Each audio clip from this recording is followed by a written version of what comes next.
नमस्कार.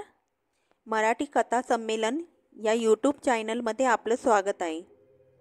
वलई या पुस्तकातील कथा हातमोजा, लेखक वपू काळे. स्टेशनपासून जागा खूप लांब आहे. चालेल? आणि पुन्हा त्या रस्त्यावर दिवे नाहीत. चालेल. शिवाय ती मालकीन परांजपेबाई ती फारच विक्षिप्त आहे. अरे पण तिचा आणि माझा संबंध येतोच आहे कशाला? महिन्यातून एकदा भाडं देण्यापुरती गाठ पडणार. तू मला पत्ता दे, बाकी सगळं मी पाहून घेईन. कमीत कमी बघून यायला काय हरकत आहे? दिवाकरनं सांगितल्याप्रमाणे घर खरोखरच लांब होतं. दूरवरून दिसणारं ते घर जवळ आहे असं वाटायचं, पण गेली 10 मिनिटं मी न थांबता एकाच वेगानं चाललो होतो तरी ते घर मात्र जणू काही हुलकावण्या देत देत दूर पळत होतं. मला चालायला खूप आवडतं. ज्या माणसाला विचारांची सोबत आहे त्याला कोणतंही अंतर लांब वाटत नाही. एकदा विचारांची साखळी सुरू झाली की त्या साखळीपेक्षा रस्ता कधीच लांब नसतो. मी ज्या विषयाचा अभ्यास करत होतो तो विषयच असा होता की त्यातील एक एक मुद्दा तासचे तास विचार करायला लावित असे. रोज जर चालण्यात अर्धा पाऊण तास खर्च होणार असेल तर तितका वेळ आपल्याला नक्की विचार करता येईल. चालताना विचारांना आणि विचारामुळे चालण्यालाही चांगली गती येते. रस्त्याला थोडासा चढ होता. ती बंगली एका लहानशा टेकडीवर होती. तशी त्या टेकडीची उंची नजरेला भासेल एवढी नव्हती, पण चालताना पायाला चढ भासावा असा रस्ता होता. दिवाकर म्हणाला होता, तुला जर रस्त्याकडची खोली दिली तर तुला रोज सूर्योदय बघता येईल. फाटकावरच आर.बी. परांजपे अशी पाटी अंजून होती असं म्हणायचं कारण श्री परांजपे स्वर्गवासी होऊन 5-6 वर्ष तरी झाली होती. फाटकाच्या आतल्या बाजूला हात लावून मी कडी काढली. त्याचा आवाज आत ऐकू गेला असावा. खिडकीतून परांजपेबाईंनी डोकावून पाहिलं.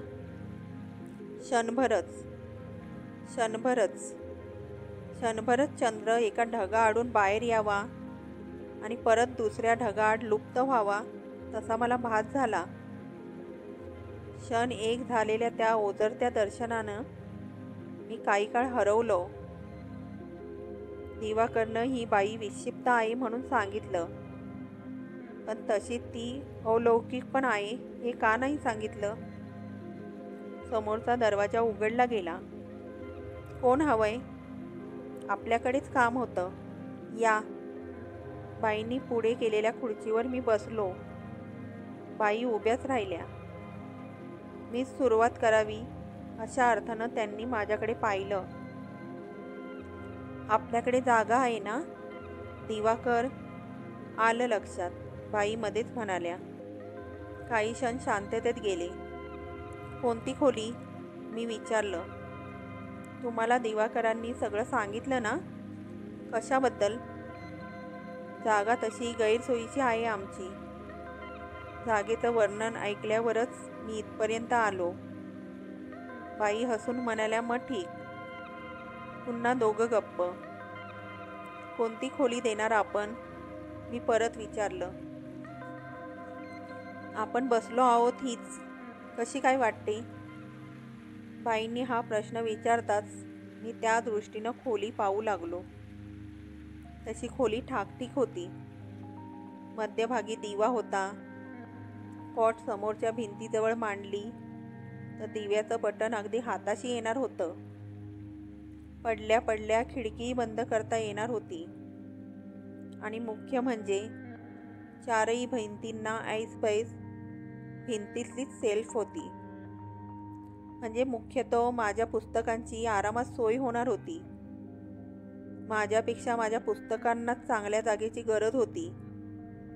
मी काय बाहेर पडलो की रात्री परतणार. पुस्तकं खुश होतील अशी जागा पाहून. छान आहे, मी म्हणालो. बाईंच्या चेहऱ्यावर प्रसन्नता दिसली. तेवढ्यात माझं लक्ष दरवाजाकडे गेलं. माझ्या मनातला आशय ओळखून बाई म्हणाल्या, दरवाजा मात्र कॉमन आहे. गैरसोय काय ती एवढीच आहे. गैरसोय माझी नाही, आपलीच आहे. मी दिवसभर बाहेरच असतो. इथं कामावरून परतायचं म्हणजे रात्रीचे 8-9 होतील. तुम्हाला तेव्हा दार उघडायचा त्रास, मी म्हणालो. त्रास कसला आला यात?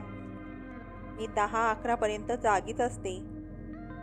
आबासाहेब मात्र केव्हा केव्हा खूप लवकर झोपतात, पण मी जागीच असते. आबासाहेब म्हणजे आमचे मिस्टर, बाई शांतपणे म्हणाल्या. आणि मी प्रचंड हादरलो. त्याच वेळी ज्या गोष्टी माझ्या दृष्टीतून आत्तापर्यंत सुटायला नको होत्या, त्या गोष्टी एवढ्या उशिरा नजरेत आल्या. बाईंच्या कपाळाला ठसठशीत कुंकू होतं आणि गळ्यात मंगळसूत्र होतं. अर्थात गळ्यातील मंगळसूत्र ते पाहिल्याबरोबर कळेल असं नव्हतं. ते गुंफलेलं होतं. लांबून तो दागिना वाटावा आणि निरखून पाहिल्यावर त्यातले काळीमणी दिसावेत असा तो प्रकार होता. दिवाकरची काही सांगण्यात गफलत तर नाही ना झाली? पण नाही. परांजपे कधी वारले हे तर त्यानं मला तारीख वार सांगितलं होतं. मग याचा अर्थ काय? बाई विक्षिप्त आहेत या दिवाकरच्या वाक्याचा असा काही अर्थ होता का? माझ्या चेहऱ्यावरील भाव न्याहाळीत बाई म्हणाल्या, तुम्ही काळजी करू नका. तुम्ही याल तेव्हा मी दार उघडीन.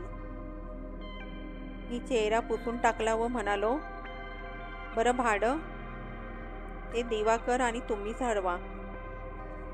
एखाद्याला गरज आहे म्हणून त्याला पिळून घ्यायला आबासाहेबांना आवडत नाही. बाईंनी मला शेवटी तोच धक्का दिला होता. हा काय मामला असेल? दिवाकरनं मला ती घटना तारीखवार सांगितली होती. कारण परांजपे जेव्हा अकस्मात वारले होते तेव्हा पुढची सगळी धावपळ त्यानंच केली होती. लॅबोरेटरीत काम करता करता परांजपे कोसळले होते. ते जे कोसळले ते गेलेच. हातात एक टेस्ट ट्यूब देखील तशीच राहिली होती. आबासाहेबांना कसले ना कसले प्रयोग करण्याची हौस होती. त्या विषयाचा त्यांचा व्यासंगही दांडगा होता. घरातल्या घरात एका खोलीत त्यांची छोटीशी प्रयोगशाळा होती.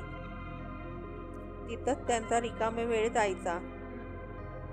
दिवाकरकडून हा सर्व तपशील मला समजला होता आणि इथे तर आता बाईंनी आबासाहेबांचा उल्लेख केला होता, तोही इतका चमत्कारिक. दिवाकरला मी हाच प्रश्न विचारला.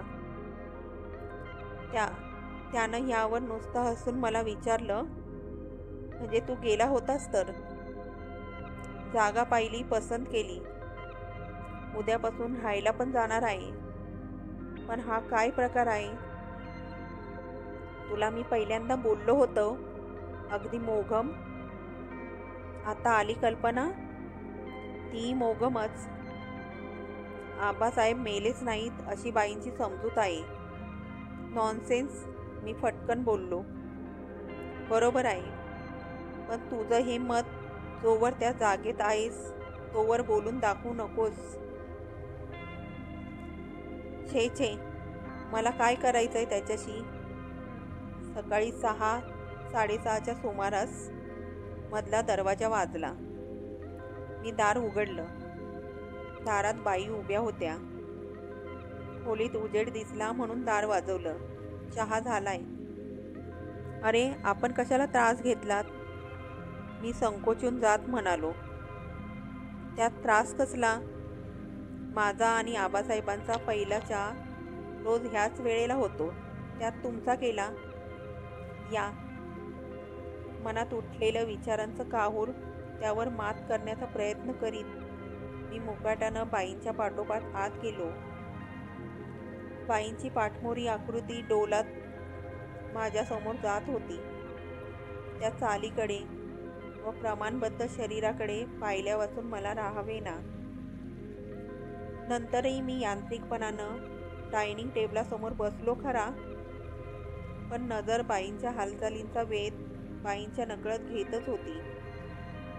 मेंदूत कुठंतरी मुंग्या आल्या होत्या. संवेदनशक्ती बधीर होत होती. अगदी त्या क्षणापर्यंत एखाद्या बाईबद्दल मी असे काही विचार करू शकेन असं मला वाटलं नव्हतं. काय मजा आहे. स्वतःतच आपली कितीतरी स्वतःची अनोळखी रूपं वावरत असतात. आपली आपल्यालाच नवीन ओळख होत आहे ही जाणीव म्हणजे संवेदन शक्ती बधीर होण्याची अवस्था. विचारांच्या वावटळीत मी पाचोळ्यासारखा जमीन सोडून भरकटत असताना बाईंनी विचारलं काहीतरी. त्यांचा तो प्रश्न खूप दूरवरून आल्यासारखा वाटला मला. झोप लागली होती का चांगली? हो येस. किटलीतून 2 कप भरून बाईंनी चहा भरला. तिसरा कप पालता होता. तो तसाच ठेवला आणि किटलीवर टिकोजी ठेवत त्या म्हणाल्या, आबासाहेबांची वाट पाहायची नाही. आपण आपली सुरुवात करायची. माझ्या समोरच्या खुर्चीवर बसता बसता बाईंनी त्यांचा कप समोर ओढून घेतला. क्षणभरच मला वाटून गेलं आपण बाईंच्या कलानं घ्यावं. आणि असा विचार पुरा व्हायच्या आत मी विचारून गेलो, आबासाहेब केव्हा येणार? त्यांचा काही नेम नाही. केव्हा केव्हा अगोदर येऊन बसतात आणि केव्हा केव्हा मी चहा परत गरम करूनही येत नाहीत. असं खूप वेळा झालं. शेवटी मी चहा करायचा, त्यांना एकदाच हाक मारायची, पण त्यांची वाट न बघता आपला चहा पिऊन कामाला लागायचं. असा आमचा करार झालाय. मी मुकाट्याने चहा घेतला व खोलीत आलो. बाईच्या कलानं घ्यायचं असं मला मगाशी वाटून गेलं, पण मनाला न पटलेली गोष्ट करत राहणं हा केवढा अवघड योग आहे याची कल्पना मला तात्काळ आली. केवळ भावनेच्या आहारी जाऊन मी असे बुद्धीला न पटणारे निर्णय कसे घेणार? मला अशी भावना तरी का व्हावी? स्वतःला मी प्रश्न विचारित राहिलो आणि अगदी प्रामाणिकपणे मनाचा तळ पाहिला तेव्हा मला तिथं उमटलेलं चित्र स्पष्ट दिसलं. बाईच्या सौंदर्याचा, सोष्टत्वाचा तो प्रभाव होता. त्यांच्याबद्दल मला आकर्षण वाटलं होतं. फाटकाच्या कडीचा आवाज ऐकताच त्या क्षणमात्र खिडकीतून डोकावल्या तेव्हापासूनच अभावितपणे गुंतण्याचा हा असाच एखादा क्षण असतो जो उगवताना पूर्वसूचना न देता उगवतो आणि आपण तो पारखून घेऊ तो मावळलेला असतो. त्याच घातकी क्षणानं मगाशी आपण बाईच्या कलानं घ्यावं अशी प्रेरणा दिली. पण छे, हे ठीक नाही. मग आपण जे एवढं ज्ञान मिळवलं ते फुकट. ही जमवलेली गूढ अभ्यासावरची पुस्तकं फुकट. ही पुस्तकच उद्या आपल्याला हसतील. ह्या पुस्तकांना असल्या भ्रामक कल्पना मंजूर नाहीत. परांजपे ज्या क्षणी कोसळले त्याच क्षणी संपले हेच सत्य. तासाभरानं मी आंघोळीसाठी निघालो. तेवढ्यात बाई म्हणाल्या, 10च मिनिटं थांबा. आबासाहेबांची आंघोळ आलीच आहे आटपत. त्यांना आंघोळ अगदी शांतपणे करायला आवडते. अभावितपणे मी म्हणून गेलो, असते काहींना सवय. मी खोलीत परतलो, माझ्याच बोलण्याचं आश्चर्य करीत. रात्री 11च्या सुमारास पुन्हा दरवाजा वाजला. मी दार उघडलं. तुमच्या वाचनात व्यत्यय आणल्याबद्दल माफ करा. त्यात काही नाही. एक काम होतं, सांगा ना. हे जे व्हेंटिलेटर आहे ना, त्याला उद्या कसला तरी जाड कागद चिकटवा. तेवढ्यासाठी त्याची गरज नाही. उजेड उद्या मी माझा टेबल लॅम्प आणणार आहे. साहेबांना त्रास होतोय, मग त्यांना त्रास नाही व्हायचा उजेडाचा. ते बरं होईल.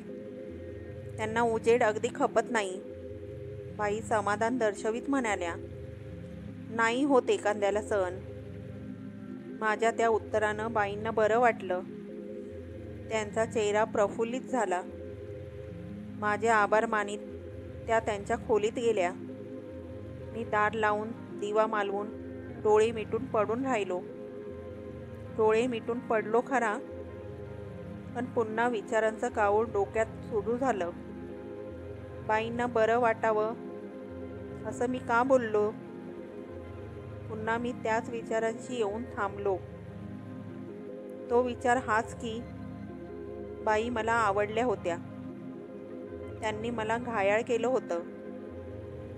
त्यांच्या कांतीनं, केसांच्या ठेवणीनं, नजरेनं, पुष्ट देहयष्टीनं, त्यांच्या अनुरेणूत, अंगोपांगात दुसऱ्याला संतुष्ट, तृप्त करण्याची ताकद असल्याची जाणीव बघणाऱ्याला व्हावी.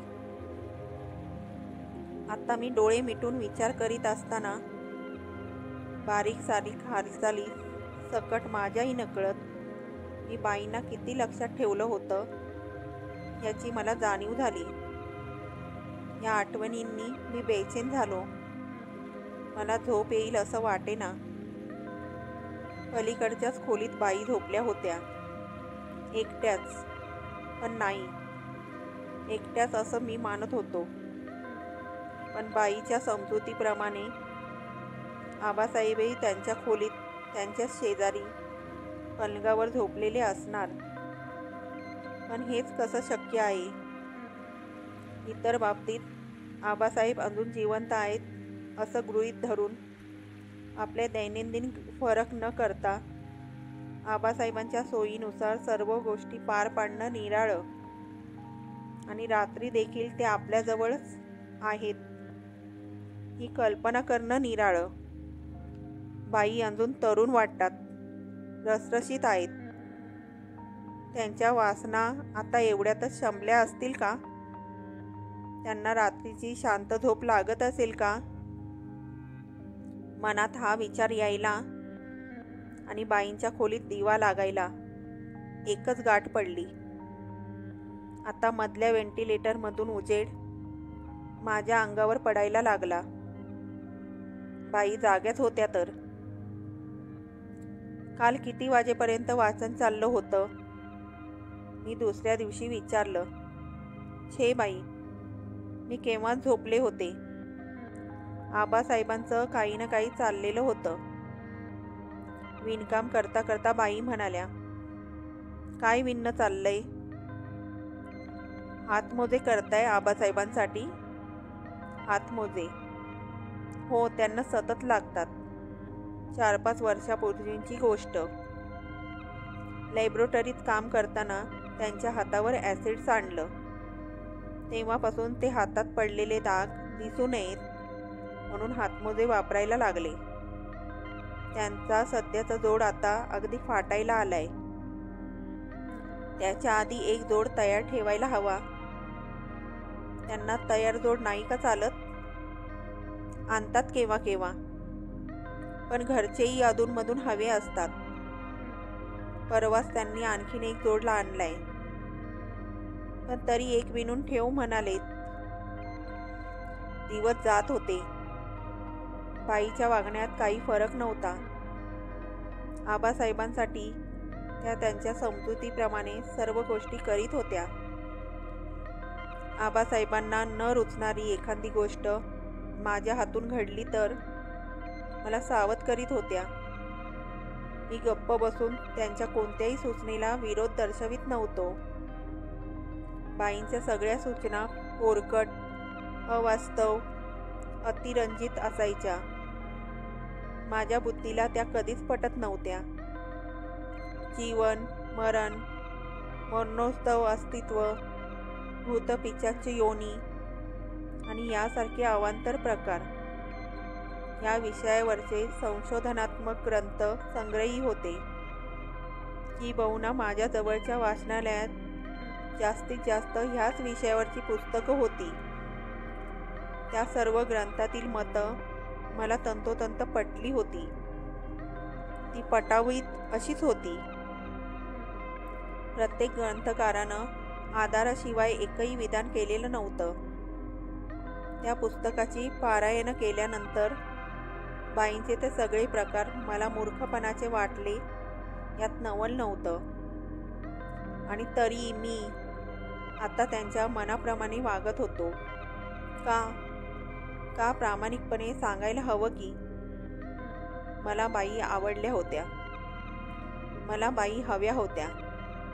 त्यांच्याबरोबर कल्पनेनं रंगवलेल्या अनेक रात्रींपैकी एक तरी रात्र खरी व्हायला हवी होती. आणि केवळ त्याच्याचसाठी मी त्यांच्यासाठीच आबासाहेबांना जपत होतो. पण इथंच एक धोका होता. जोपर्यंत मी आबासाहेबांचं अस्तित्व मानून होतो तोपर्यंत बाई मला वश होणार नव्हत्या. आणि त्यांचं माझ्याकडे लक्ष जावं म्हणून जर आबासाहेबांच्या अस्तित्वाच्या कल्पनेच्या विरुद्ध बोललो असतो तर बाईंचा रोष मला पत्करावा लागला असता. कदाचित ही जागाही सोडावी लागली असती. असा काहीतरी मामला बिकट झाला होता. बाईंनी माझी आजकाल झोप उडवली होती. त्या त्यांच्या खोलीत असायच्या, मी माझ्या. आबासाहेबांच्या बरोबर त्या जसा कल्पनेनं प्रणयाचा खेळ खेळत होत्या तसा मी बाईंच्या बरोबर खेळत होतो.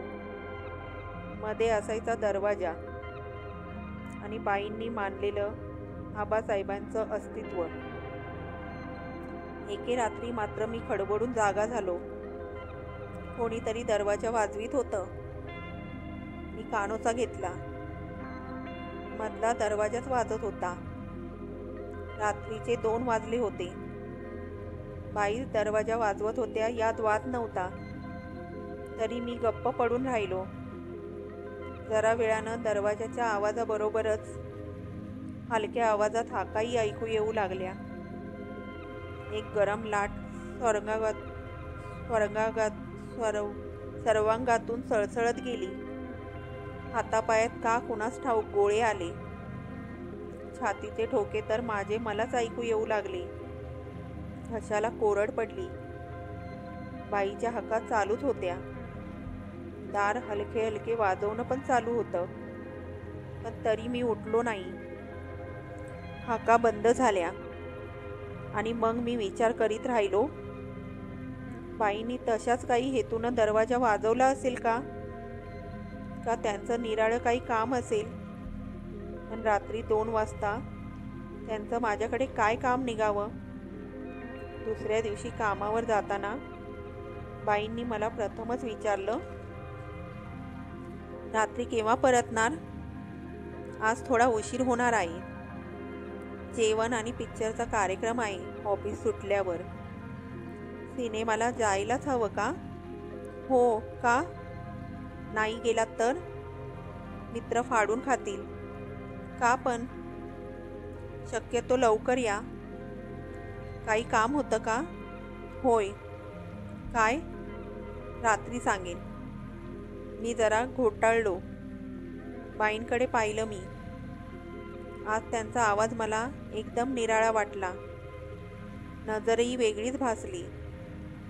त्या नजरेतला अर्थ मला कळणार नाही असं कसं होईल. अशा अर्थपूर्ण नजरेची मी कितीतरी दिवस वाट पाहत होतो. तोच बाईंनी विचारलं, काल रात्री केव्हा झोपलात. नेहमीच्या वेळेला. आणि उठलात कधी. तुम्ही चहाला हाक मारली तेव्हा. बाईंनी त्यानंतर माझ्या डोळ्यात रोखून पाहत विचारलं, मध्येही मी आपल्याला हाक मारली. ती हाक नाही ऐकलीत. नाही. खोटं. तुम्ही जागे झाला होतात पण दार नाही उघडलं. आता नाकारणं कठीण होतं. मी गप्प बसलो. स्वंत स्वरात एक एक शब्द उच्चारित बाई म्हणाल्या, आज तसा डरपोकपणा दाखवू नका. बाई, मला माहीत आहे, तुमच्या नजरेनं मला सगळं काही स्पष्ट स्पष्ट सांगितलं आहे. इतके दिवस तुम्ही माझी वाट पाहिली, आज मी तुमची वाट पाहणार आहे. बाई आणि आबासाहेब, त्यांचं नाव घेऊ नका. थांबा, असे दचकू नका. तुमच्यापासून लपवलेली एक गोष्ट आज सांगते. तुमच्या गैरहजेरीत ही सगळी पुस्तकं मी वाचली आहेत. आबासाहेब मला केव्हा केव्हा म्हणायचे की माझं जर काही कमी जास्त झालं तरी मी इथंच राहीन. माझा आत्मा शरीर सोडून जाईन, पण हे घर सोडून जाणार नाही. मी ते प्रमाण मानून चालत होते. पण ही पुस्तकं, तुमच्या ठिकठिकाणी लिहिलेल्या नोट्स पाहून माझा भ्रम दूर झाला. तो भ्रम दूर झाला तशी मला फार भीती वाटू लागली. काल रात्री मी तेवढ्यासाठी तुम्हाला हाका मारल्या. मला तुम्ही हवे होतात, माझ्याजवळ. मनात विचारांची साखळी असली की त्या साखळीपेक्षा रस्ता कधीच लांब नसतो. पण मनात नुसती ओढ असली की रस्ता संपत नाही. तेच झालं आत्ताही. मगापासून मी चालतोय आणि घर मात्र हुलकावण्या देत पुढं पळतंय. बाई माझी खूप वाट पाहत असतील. मित्रांनी सिनेमाला पार्टीला खेचून नेलं म्हणून गेलो, पण त्यात मी नव्हतो. मनानं मी सकाळपासून बाईंच्या आसपास वावरत होतो. त्यांच्याशी बोलण्यासाठी संवाद जुळवीत होतो. बाईंनी दार उघडल्यावर झोपेपर्यंतचा कार्यक्रम मनाशी आखीत होतो. बाईंच्यासाठी गजराही घेऊन ठेवला होता.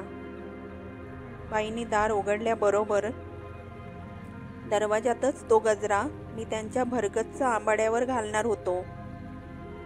माझ्या ज्ञानाचा, व्यासंगाचा हा विजय होता. ग्रंथ हे खरे माणसाचे मित्र असतात. किती सार्थ आहे हे. माझ्या पुस्तकांनीच, मित्रांनीच मला बाईंचा लाभ करून दिला होता.